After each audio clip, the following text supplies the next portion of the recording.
Nessa noite, eu quero meditar com vocês sobre o Salmo 96. Salmo 96, abra comigo e eu farei a leitura na Nova Almeida Atualizada.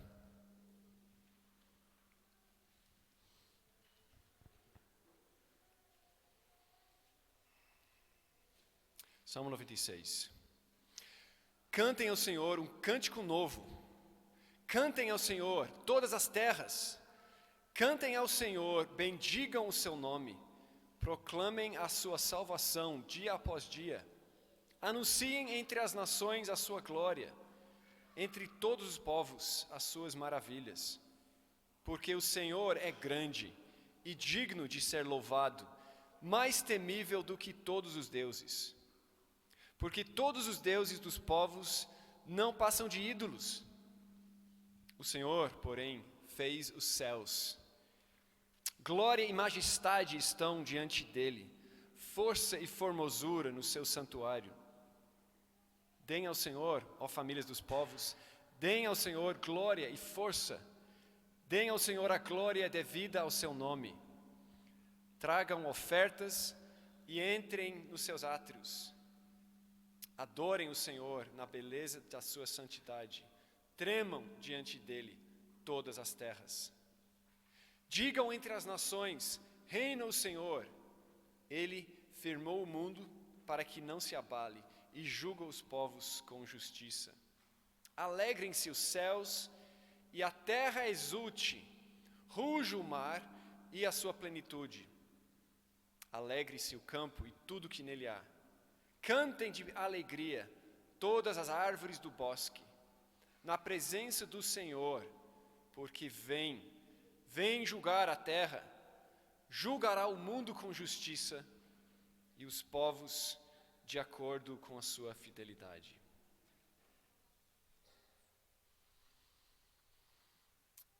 Alexandre de Moraes.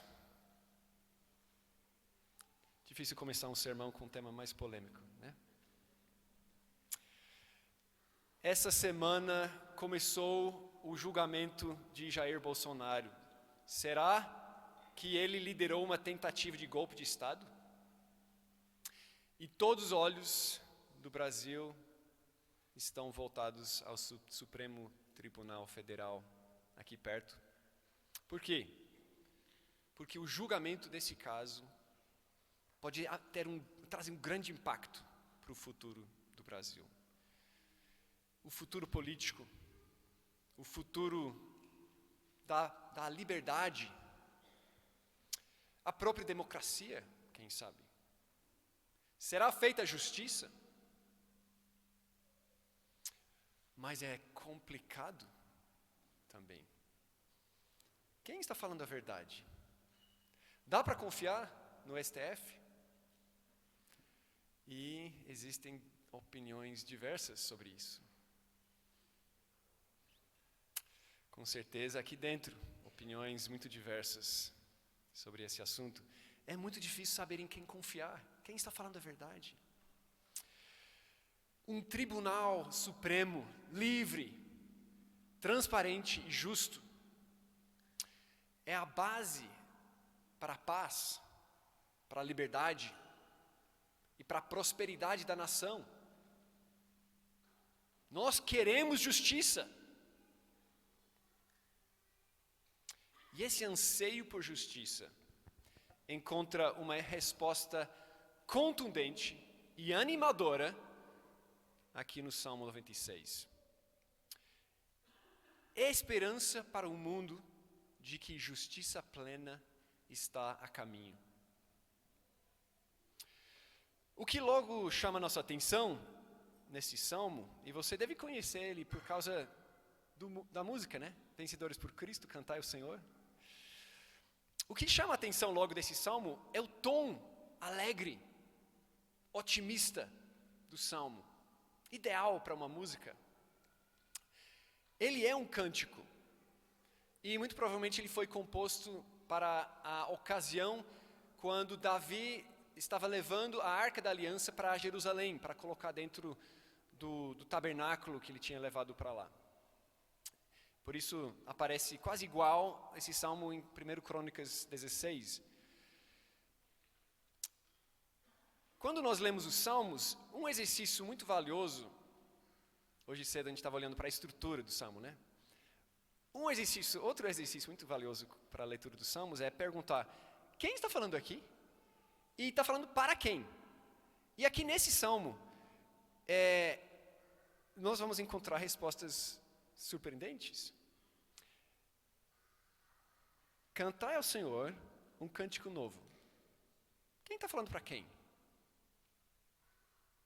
Nessa última quinzena, estudando o Salmo, eu me convenci de que eu não tinha percebido a resposta verdadeira quanto a isso durante anos cantando a música e lendo o Salmo.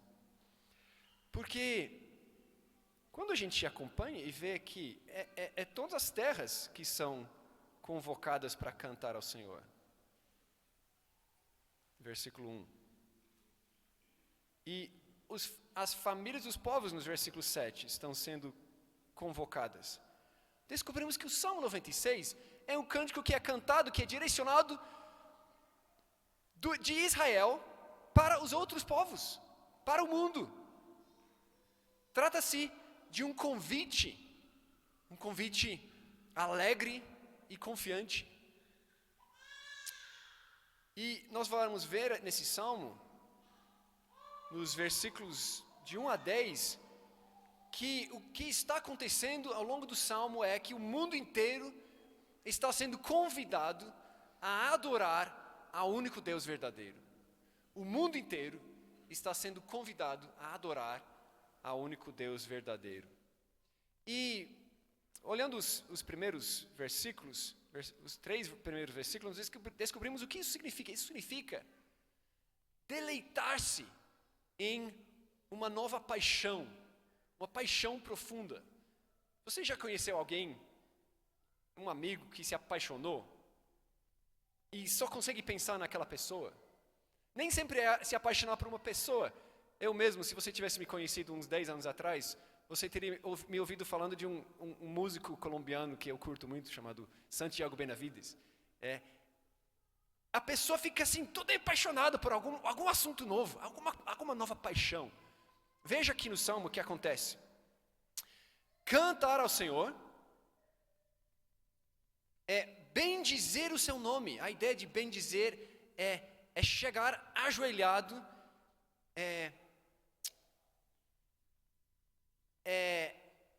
curtir e depois falar bem da pessoa e depois também proclamar, usar os outros. Quando você tem uma grande paixão, você não consegue se calar, você quer curtir mais aquilo e você quer falar para os outros, olha, isso aqui é muito legal. E nem uma pessoa apaixonada que só consegue pensar naquilo. E essa nova paixão que está sendo apresentada ao mundo é o próprio Deus de Israel. E você vai ver nesse salmo que aparece 9 vezes, 10 vezes, a palavra Senhor em maiúsculo, ou versalete. Você está vendo lá na sua Bíblia? Senhor, tudo em maiúsculo. E quando essa palavra aparece nas nossas Bíblias, ela se remete ao nome pessoal de Deus, ao nome mais sagrado de Deus, que os israelitas nem sequer pronunciavam, era tão sagrado. É o nome de Deus que foi revelado em Êxodo capítulo 3 a Moisés na sarça ardente, que significa algo como eu sou o que sou, eu serei o que serei. E a gente nem sabe como pronunciar esse nome, porque nem os israelitas falavam. Eles chegavam nesse nome e falavam outro nome, falavam Adonai, em vez de quê? Em vez de Jeová, em vez de Javé, em vez de Ieová, que a gente cantou na música, é esse nome, Ieoa. A gente não sabe pronunciar, mas esse é o nome sagrado do nosso Deus, o Senhor, em maiúsculo. E é um nome que remete à aliança que Deus fez com o seu povo Israel, com as promessas que Ele fez. É um nome que comunica o fato de que Deus é eterno e Ele faz promessas solenes que Ele nunca quebra. Promessas de andar com o seu povo e de abençoar o seu povo. Eu serei o seu Deus e vocês serão o meu povo.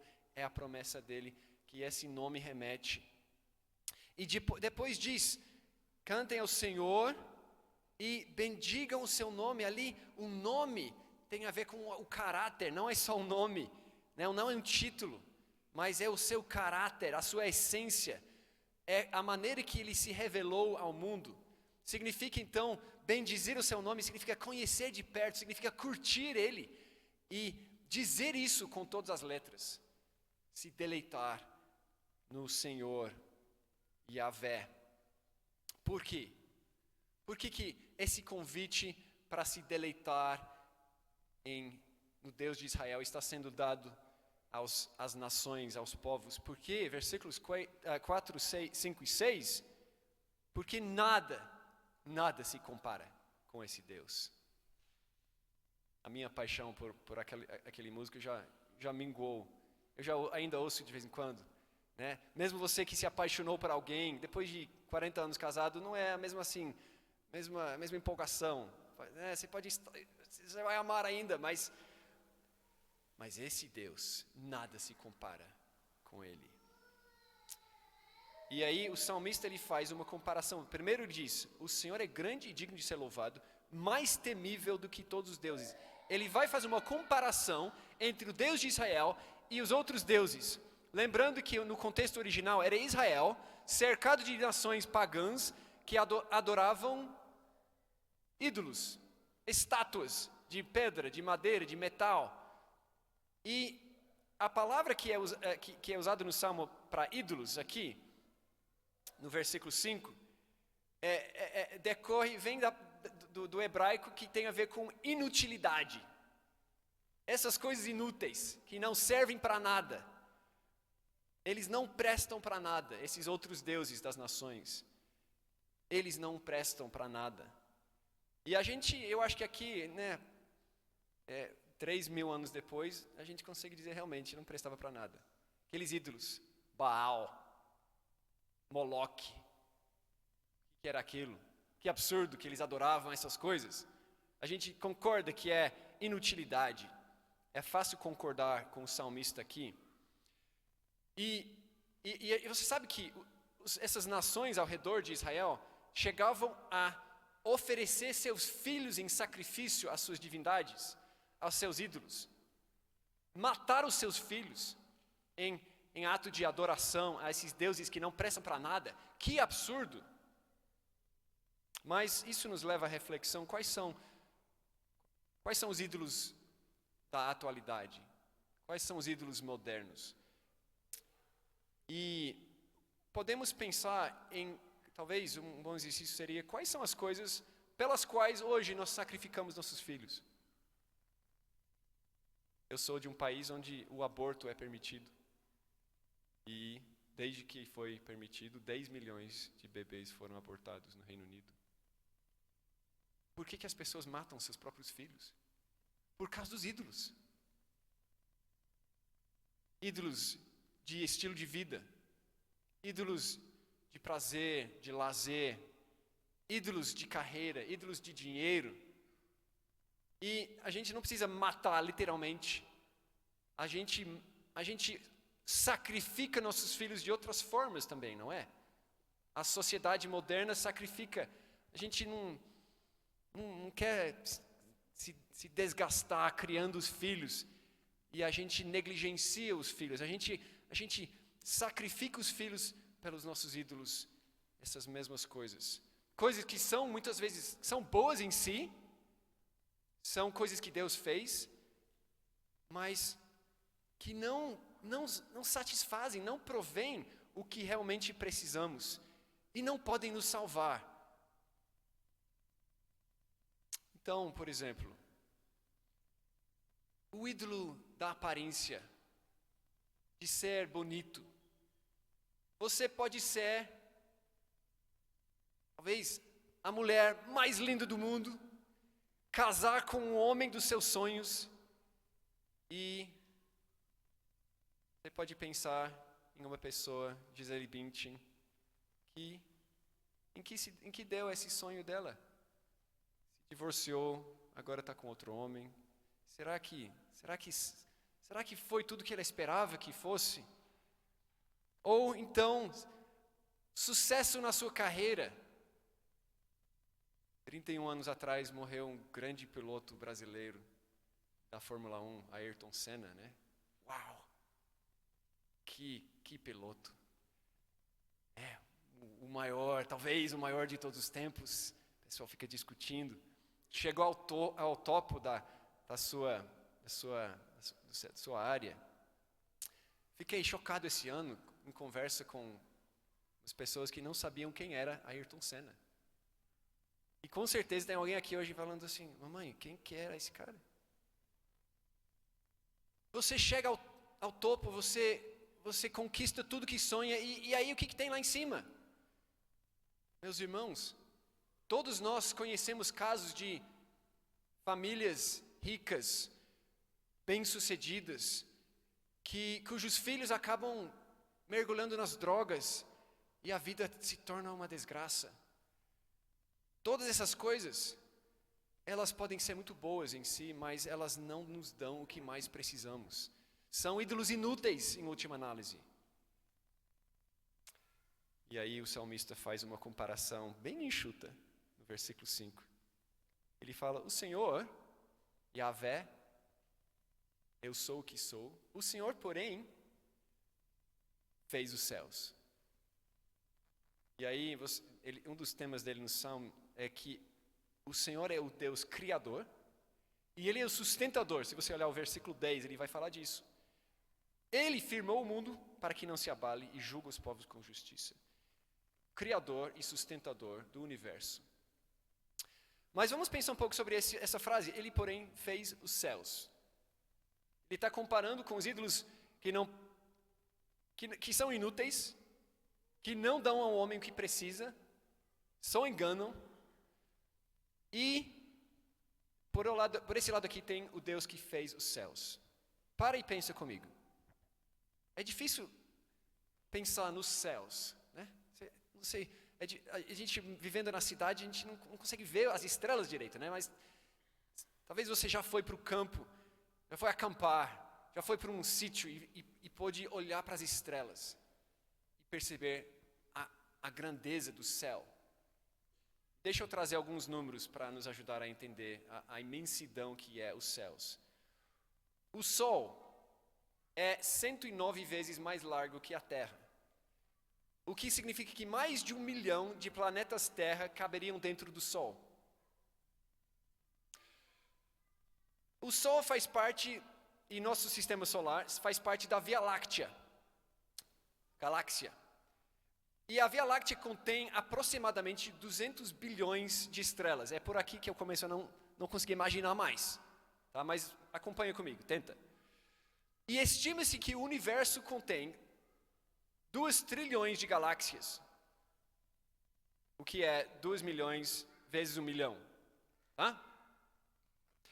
E isso nos leva a um total de aproximadamente 200 bilhões de trilhões de estrelas que são semelhantes ao nosso Sol. O Senhor fez os céus. Mais um pouquinho. A luz anda com velocidade 1 milhão de vezes mais rápido do que o som. A luz anda 300 km por segundo. Mas, mesmo rapidão assim, a luz levaria 93 bilhões de anos para atravessar o universo. Coisa que eu também não consigo imaginar. É só um número para mim. Mas é um número tão grande que você fica assim, hã? O que é 93 bilhões de anos para um mero ser humano que espera, quem sabe um dia, viver até os 80, 90? O Senhor, porém, fez os céus. Que contraste! E pensa como tantas coisas que são idolatradas nessa terra provém do sol. O nosso único solzinho, que é grandão, é por meio dele que vem a própria vida na terra. A riqueza é gerada a partir do sol. A saúde, nossa saúde, tantas coisas que a gente busca, que são ídolos da humanidade, vem do sol. E Deus, o Senhor, é o Criador do sol. E não só desse sol, mas de outros 200 bilhões de trilhões de estrelas como o sol. Não tem comparação. O Senhor fez os céus. E o Salmo está dizendo que, mundo, vocês que adoram ídolos, prestem atenção. Vocês precisam reconhecer a supremacia do Senhor e precisam se achegar a Ele. Vem aqui para Jerusalém, o salmista está dizendo. Venha adorar ao nosso Deus no templo, junto conosco. Versículos 7, 8 e 9. É um convite às famílias dos povos para tributar ao Senhor. A ideia na área, tributar, essa palavra é boa, melhor do que dar. É de prestar reconhecimento, de prestar homenagem a esse Deus grandioso. No contexto original, como eu falei, era ir ao templo, que era o lugar santo. Entrar na santidade, no lugar santo do Deus Criador. E participar da adoração autorizada dele, com sacrifícios, com ofertas. Está ali, né? Tragam ofertas e entrem nos seus átrios. Não tem mais templo em Jerusalém. Sabe por quê? Não precisa. Jesus Cristo é o nosso lugar de encontro com Deus. Ele é o nosso templo. Ele é o sacrifício. Ele é o sacerdote que nos permite nos aproximar desse Deus Santo. E, como eu falei de manhã, nós somos, em certo sentido, o cumprimento desse salmo. Um dia os israelitas cantavam essa música, sonhando que um dia outras nações viriam adorar ao Deus deles. E eis que nós estamos aqui hoje, cantando louvores a Yahvé, ao Deus dos judeus, ao Deus e Pai do nosso Senhor Jesus Cristo. Então o Salmo está cantando esse convite para os gentios, para os outros povos. O mundo inteiro é convidado a adorar ao único Deus verdadeiro. É um convite extraordinariamente ousado quando a gente pensa no contexto do Antigo Testamento. Israel era uma nação assim pequenininha. Teve um período de algumas décadas em que se tornou uma força maior no Oriente Médio, mas dizer assim, nosso Deus é supremo e nós convidamos vocês a jogar fora os seus ídolos e se tornar um adorador dele, é um convite ousado, extraordinário, que eles estivessem fazendo isso aqui nesse salmo. E a gente sabe que alguns até fizeram isso, alguns gentios. No Novo Testamento, em Atos, por exemplo, nós temos os chamados prosélitos. São gentios que abraçaram o judaísmo, circuncisão e tudo, se tornaram judeus, em cumprimento parcial a esse convite aqui. Mas a reação predominante de todo mundo era: quem são vocês para dizer essas coisas? Você acha que seu Deus é maior que o nosso? Por que o seu país é tão desgraçado? Sua nação. E isso nos leva à parte do Salmo que ficou de fora da música dos vencedores por Cristo. Né? Você percebe que a música vai até o versículo 9, mas não tem os 10, 11, 12, 13. Porque é a parte do Salmo que a gente fica assim, como assim? O que isso tem a ver? E a mensagem do final do Salmo é o seguinte: um dia, a supremacia desse Deus estará evidente a todos. Um dia, a supremacia desse Deus estará evidente a todos. Porque o Senhor estabelecerá justiça perfeita na terra. Está olhando ali? Versículo 13. Ele vem julgar a terra. Ele julgará o mundo com justiça e os povos de acordo com a sua fidelidade. Ele julgará, versículo 10, com equidade na ara. Com equidade, com perfeito equilíbrio, da forma mais justa possível. Não é isso que nós oramos na oração do Pai Nosso? Seja feita a tua vontade, assim na terra como no céu. Isso vai acontecer. Essa oração tem resposta. O Senhor virá, julgará o mundo com justiça e estabelecerá perfeita justiça e paz na terra. E veja ali nos versículos finais que a criação está super empolgada com isso. Olha, são imagens fascinantes, né? Alegrem-se os céus. O que acontece com o céu alegre? E a terra exulte, ruja o mar e a sua plenitude. Alegre-se o campo e tudo que nele há. Cantem de alegria todas as árvores do bosque. Como que uma árvore canta? Já pensou, crianças? Já viu uma árvore cantando? A gente fica pensando em Senhor dos Anéis, em Nárnia e essas coisas, né? Mas a criação não vê a hora desse momento em que a ordem é restabelecida na terra. E um texto no Novo Testamento que fala disso é Romanos capítulo 8, que diz que a criação inteira está gemendo, aguardando a revelação dos filhos de Deus.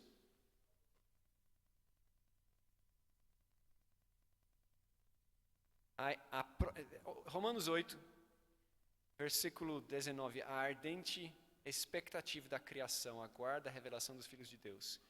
Porque a criação está sujeita à vaidade, não por sua própria vontade, mas por causa daquele que a sujeitou, na esperança de que a própria criação será libertada do cativeiro da corrupção, para a liberdade da glória dos filhos de Deus. A criação está aguardando esse momento futuro em que os filhos de Deus serão revelados e a justiça será estabelecida na terra. Essa é a boa notícia do Salmo. Esse é o Evangelho no Salmo 96. E podemos dizer mais sobre essa boa notícia. Podemos abrir nossas Bíblias em Atos 17 e ver que quando Lucas escreveu Atos 17 e quando Paulo foi falar no Areópago em Atenas, ele estava com o Salmo 96 na sua cabeça.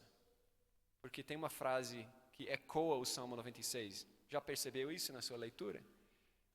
Olha só. Paulo, no final da sua pregação, versículo 30, Atos 17, 30, ele diz, ele acabou de dizer que o Deus Criador é o Deus desse povo ao qual ele está falando, e eles devem adorar a esse Deus, porque ele é o único Deus verdadeiro. Eles não devem adorar a ídolos. E diz no 30, Deus não levou em conta os tempos da ignorância, em que as pessoas não sabiam sobre o Deus verdadeiro, mas, ainda no 30, agora, depois que Cristo está ressurreto e ascendido, e depois que o Espírito Santo está derramado sobre a igreja, agora Deus ordena a todas as pessoas, em todos os lugares, que se arrependam. Porque, 31, Deus estabeleceu um dia em que julgará o mundo com justiça. Percebeu a frase? Julgará o mundo com justiça. Salmo 96, versículo 13. E ele fará isso, e temos mais informações aqui, em Atos 17. Ele fará isso por meio de um homem que escolheu. Paulo já sabe quem é o homem que Deus vai mandar para julgar a terra com justiça e equidade. É Jesus. Jesus Cristo. E ele acrescenta mais informações, mas pensa nisso. Diz aqui que Deus estabeleceu um dia. Você já estabeleceu um dia para alguma coisa? Você já olhou no seu calendário? A gente tem na cozinha lá em casa. A gente às vezes coloca no calendário, nesse dia a gente vai fazer tal coisa. Já fez isso? Lá no céu, Deus tem um calendário que está só para os olhos dele, e ele estabeleceu um dia em que Cristo Jesus julgará a terra com justiça.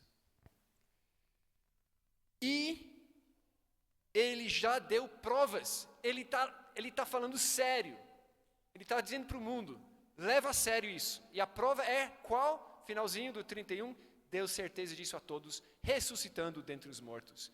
Um homem ressuscitou, gente. Um homem que estava morto, no terceiro dia, voltou a viver. É real. Ele foi visto por mais de 500 pessoas. Você tem que levar isso a sério agora. E agora, meus irmãos, agora é impossível ler o Salmo sem pensar em Jesus. E a gente volta lá para o Salmo 96 e percebe que quando fala de proclamar a sua salvação, não está só falando da salvação do povo de Israel do Egito, está falando da salvação para todas as nações do pecado, por meio de Jesus. E quando fala das maravilhas, no versículo 3, anunciai entre as nações e todos os povos as suas maravilhas, está falando da maravilha, da glória de Deus revelado na cruz, quando Cristo morreu. O poder de Deus revelado, a sabedoria de Deus revelado da forma mais extraordinária, mais inesperada. E está falando também da abertura da graça e do favor de Deus para todos os povos, para os gentios e não só para os judeus. O que aconteceu? Vimos isso no livro de Atos. E nós percebemos que se alguém pode cantar esse salmo, é o próprio Jesus. Esse salmo, ele encaixa melhor na boca de Jesus do que na boca de qualquer outro. Imagine Jesus cantando esse salmo para você e para eu, para as nações, dizendo: cantem ao Senhor um cântico novo. Proclamem a sua salvação, anunciem entre as nações. Ele é quem oferece esse convite. Ele é o judeu israelita verdadeiro que tem autoridade para fazer esse convite. Um dia, a supremacia de Deus, o Senhor, estará evidente a todos, quando Jesus voltar em glória.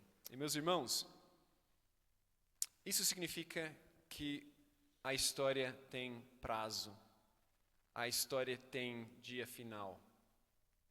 Nós temos um tempo limitado, não sabemos quando acontecerá a volta de Cristo para julgar com justiça, mas o que sabemos é isso: enquanto é dia, nós temos que trabalhar, temos que fazer as obras daquele que nos enviou.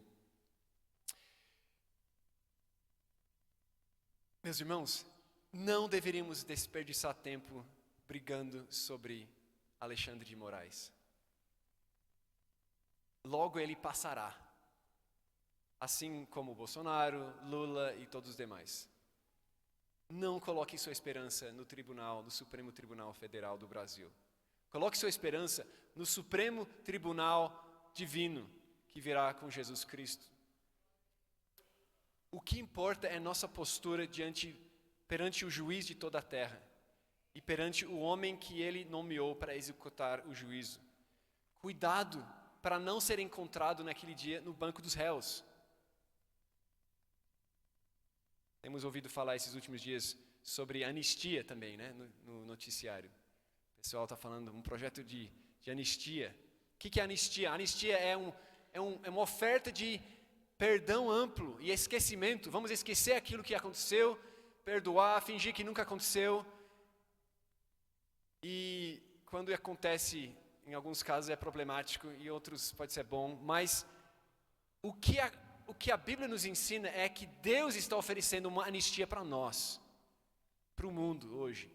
Ele está dizendo, por tempo limitado, tem uma anistia, uma possibilidade de você não pagar o preço pelos seus pecados, de você não ser julgado e processado e condenado para pagar pelos seus pecados.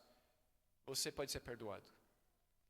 Basta se submeter livremente, de livre e espontânea vontade, ao juiz de toda a terra, enquanto é tempo. Temos uma janela de oportunidade e precisamos nos render ao senhorio de Jesus.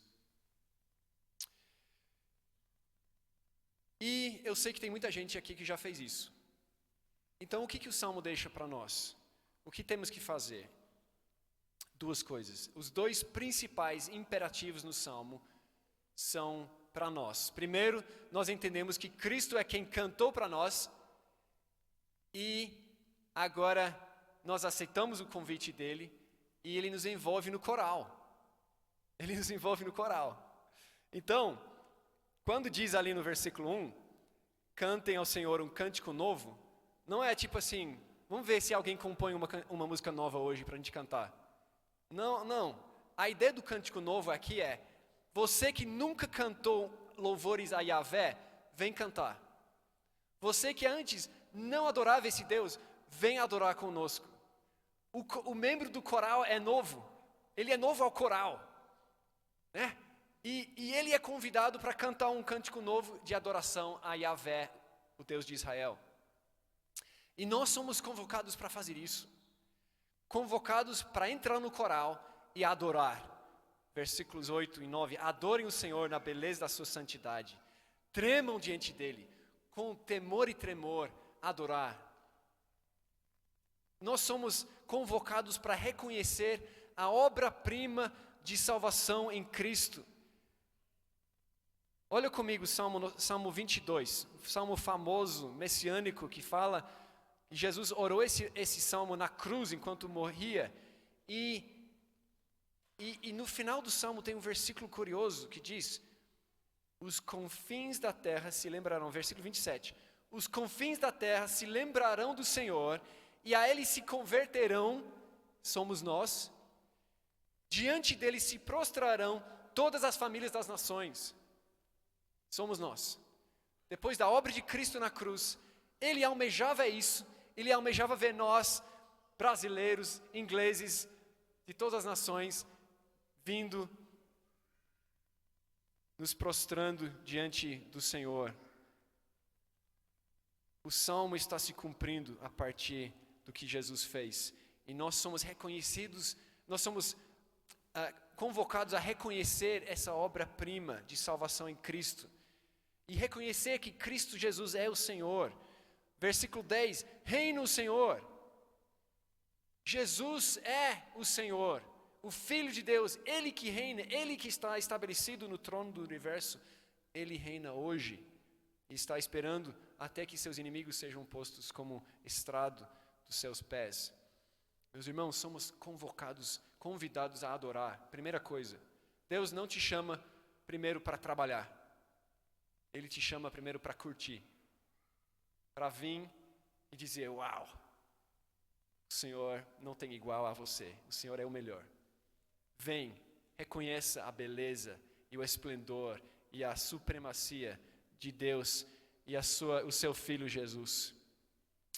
Deleitar-se em Deus é primordial. Nós vamos nos deleitar em Deus para toda a eternidade. Isso nunca vai acabar.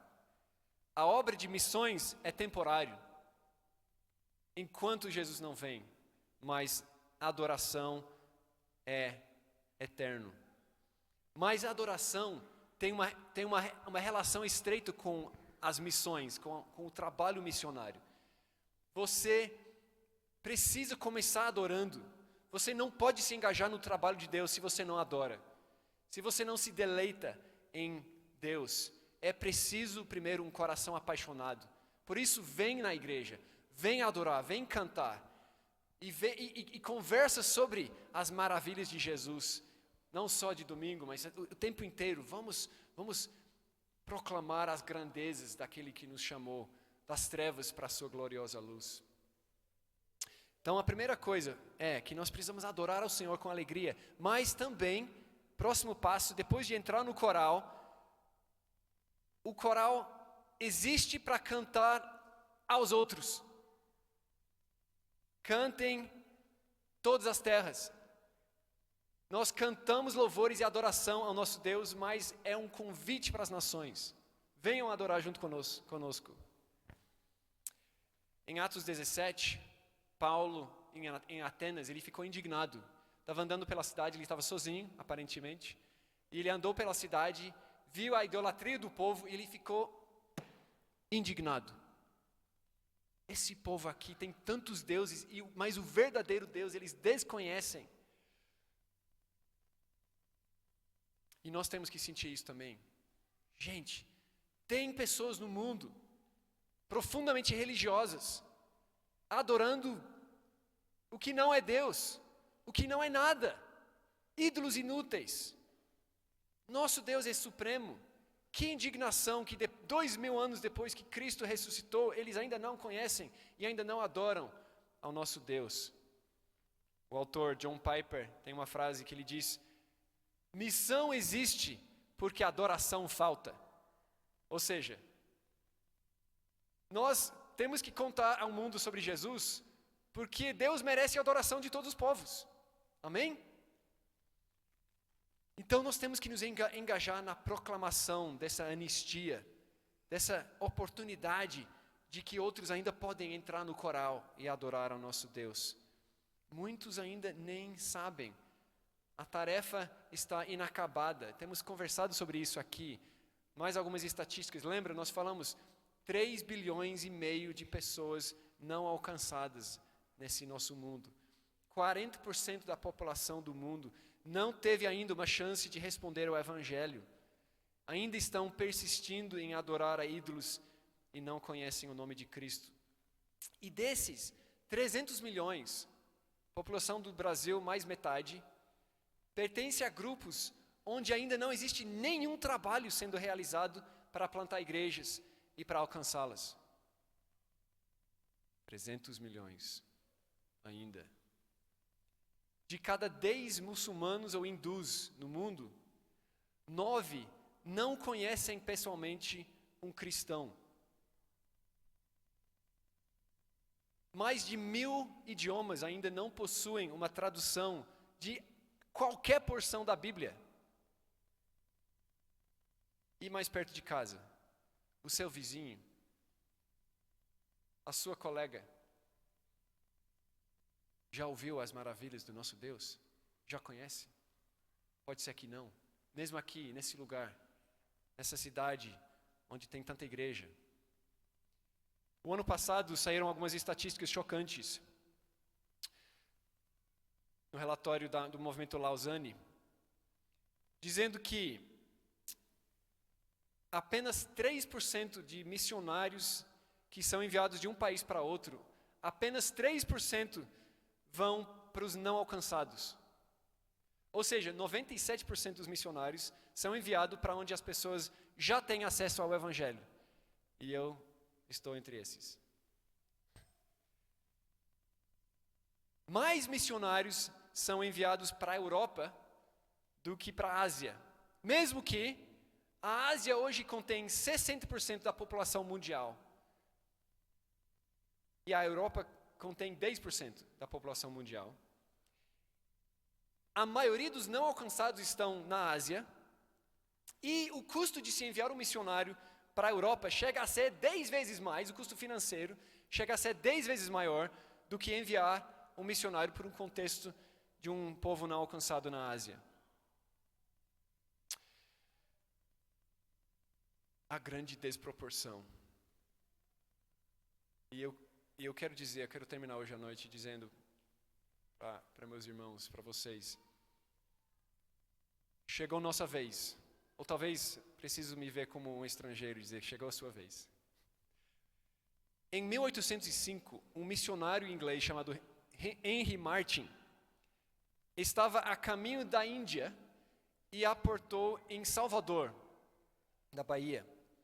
E ele escreveu no seu diário, ele escreveu: cruzes existem em abundância nessa terra, e o povo faz o sinal da cruz no peito, mas eu não encontrei evidência de que alguém aqui conhece o verdadeiro significado da cruz.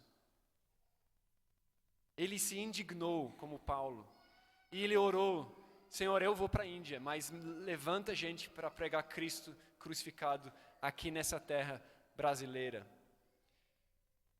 50 anos depois, na década de 1860, começaram a chegar os primeiros missionários protestantes pregando o evangelho aos brasileiros.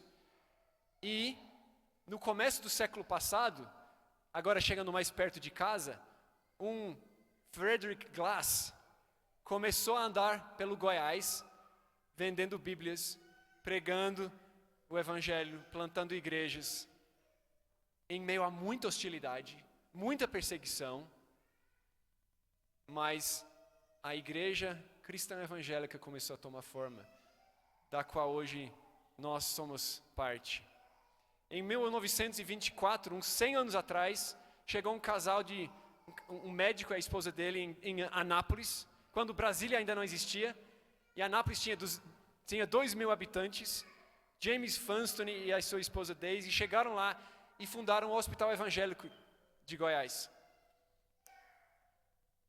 E hoje temos uma cidade lá que é uma das cidades mais evangélicas do Brasil. Graças a Deus por aqueles pioneiros que trouxeram o evangelho para essas terras. Amém? Amém. Nós ainda precisamos crescer em muitos sentidos, mas hoje nós somos uma igreja forte e alegre. Hoje, vocês sabiam que o Brasil é o segundo país que mais envia missionários para o mundo? Só perde para os Estados Unidos. Mas a igreja brasileira ainda pode fazer mais. Chega a nossa vez. O contexto brasileiro hoje é oportuno para abençoar as nações.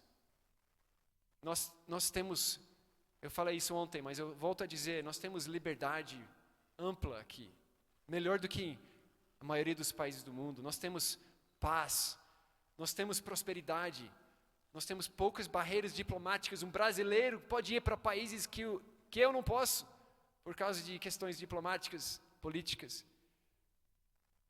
O tempo de oportunidade é agora. Jesus voltará.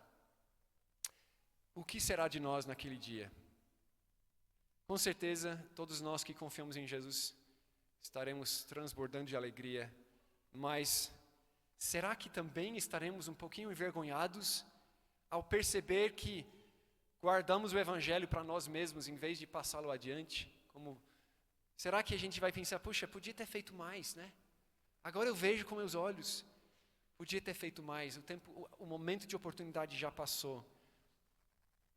Ou será que ouviremos o Senhor, muito bem, servo bom e fiel, muito bem. A grande questão, meus irmãos, é, até que ponto apreciamos quão supremo, quão digno é o nosso Deus? Mais temível do que todos os deuses. Nós queremos que Ele receba a adoração que Ele merece? Vou deixar essa pergunta com os irmãos e vamos terminar em oração. Senhor nosso Deus, muito obrigado pelo privilégio que nós temos de conhecer e adorar ao Senhor. Obrigado por Jesus.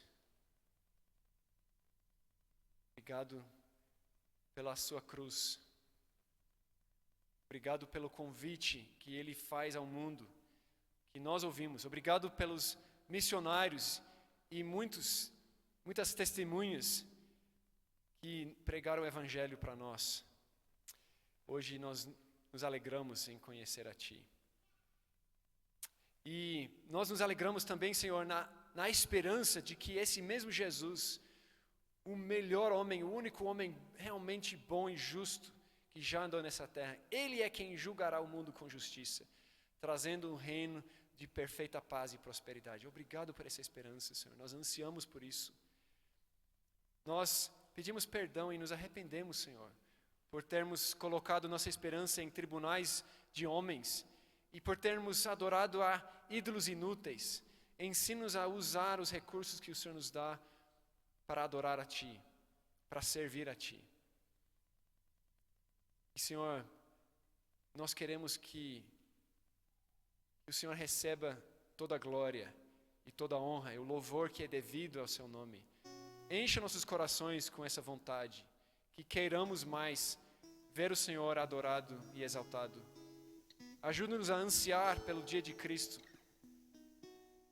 e ajuda-nos a levar adiante o Evangelho enquanto isso, falando de Jesus para a pessoa que está perto de nós e nos envolvendo na obra de levar para quem está longe também. E dá-nos graça para que nos deletemos mais em Ti, para que essa vontade de proclamar a salvação em Cristo nunca nos falte. Em nome de Jesus. Amém.